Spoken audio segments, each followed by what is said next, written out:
See, is this running? Yeah, there we go. Hello again, and thanks for viewing this video.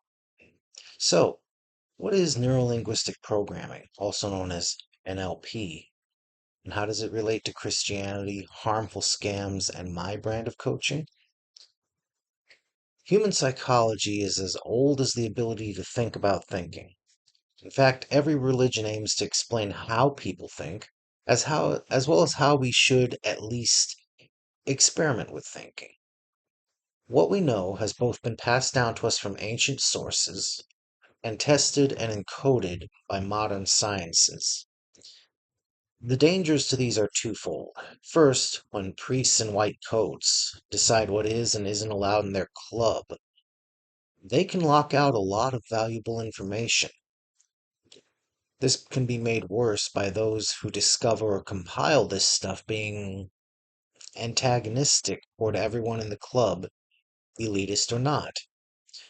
Second, this information is some powerful stuff as it can change how you experience, think about, and interact with the world. That means there's the possibility that someone will use this stuff for evil purposes. What we know about the mind, among all the stuff we've learned throughout the ages about the mind, is three things. First, we know that the mind and the brain are separate things.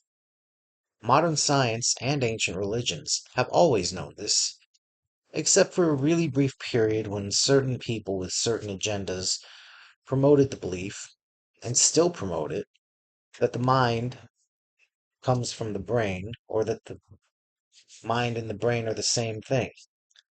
The Penfield experiments, you can look those up on your own if you want.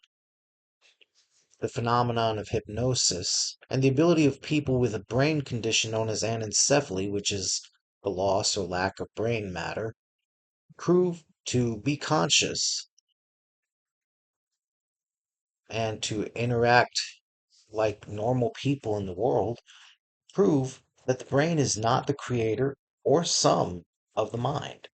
While the brain can be coaxed into working in certain ways almost automatically, like an app when you click it just right, the mind can take control and even go beyond the ability of the brain to function. Now, the second thing we know is that everything that we know first comes to us through what the ancient philosophers call the five main senses. Some scientists divide up what we sense through those five into as many as 26 senses. Everything we think, believe, know, etc., is either coming to us from the outside through our senses, or is the result of us playing around with the pieces of what we've taken into our minds through our senses.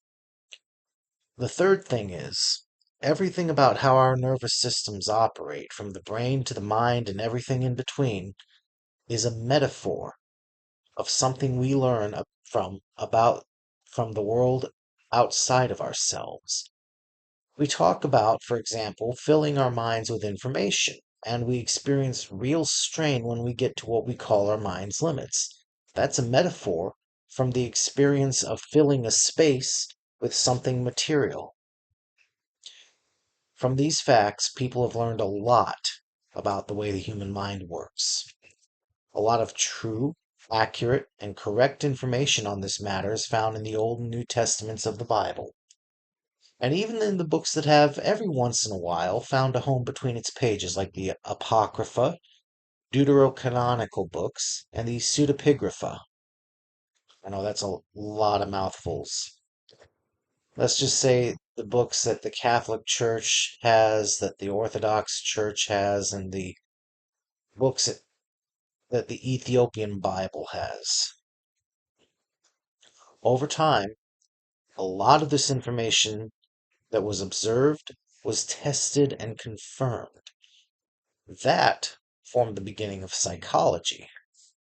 And a lot of the more obscure, yet effective stuff from psychology was compiled, tested, pushed to its limits, and eventually taken into NLP by different names and descriptions. Ultimately, NLP is about understanding the mind, and a lot of NLP can be found in the Bible because the information from the Bible was tested and found true.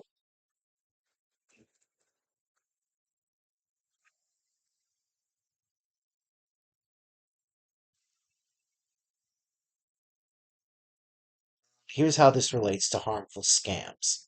You see, God gave the world something for thousands of years which it had never experienced before, the genuine article. There is one God, and then there are multiple things that claim to be worthy of that title. There are certain ways of functioning that God designed, and there are deviations from those designs. There are religious ceremonies God created, and there are imitations that go to various extremes. At just the right time, in just the right place, in just the right way, God Himself came down and created Christianity, both by His own work and the work of those He chose to continue that work. In NLP, the heart of the whole thing is a procedure known as modeling. Modeling involves picking up on how something is done by the very best example you can find, breaking it down into its various parts, weeding out the stuff that's unnecessary, and keeping the stuff that is needed to make it work, describing a process in a way that others can learn by doing, and teaching others. Excuse me, I got a little itch. Anyway, how to teach that process. The first step is to decide why you want to learn what you want to learn. Every scam today, every false religion today, every cult today, every manipulator today, every abuser today, every evil person today has done this with the genuine article.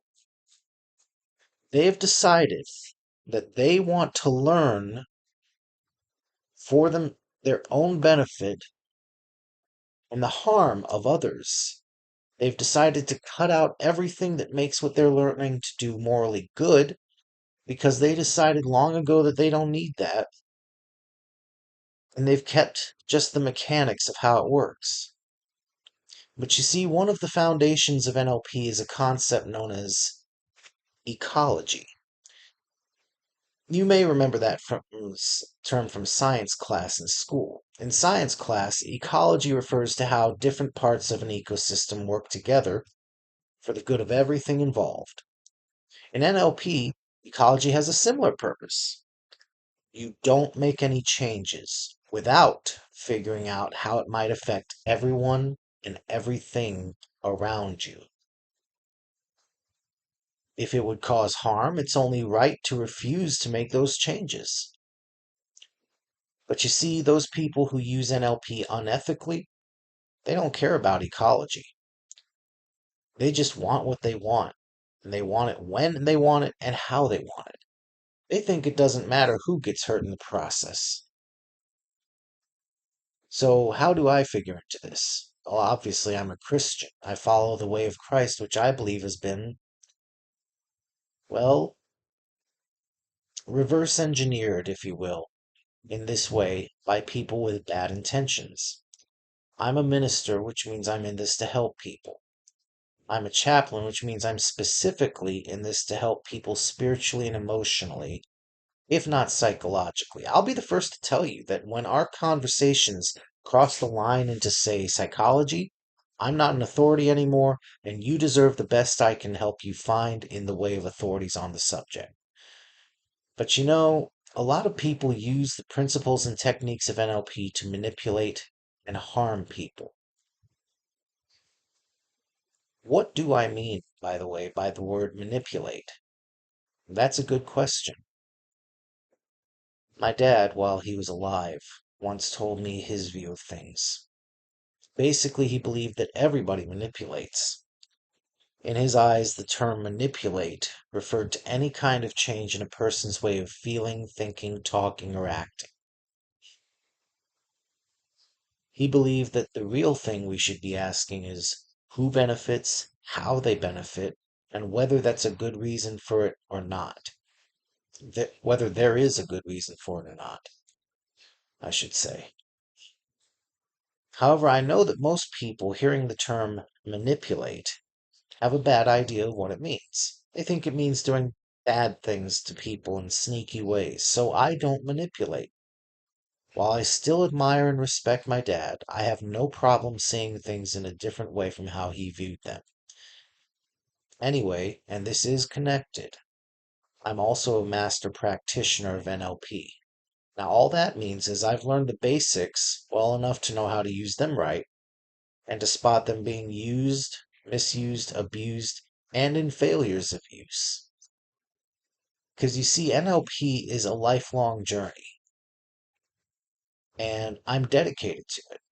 Not as much as I am dedicated to my faith and my calling, but I am dedicated.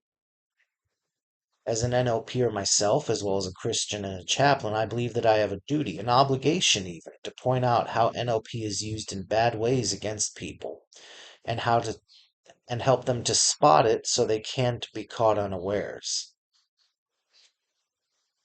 A lot of the dark magic of NLP is in its use with people who don't know what's going on. By exposing it and teaching people about it, it loses its ability to blindside you, catch you unawares.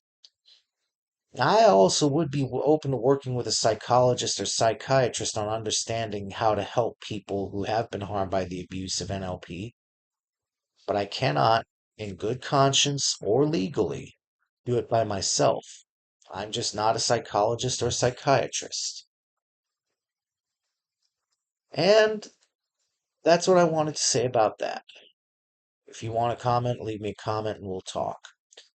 If you need help, I'll include my email down below. Just please be patient with me. Do you remember how I talked about my dad in the past tense? Yeah, think about that for a moment. You'll get it. I'm praying for you all. God bless you.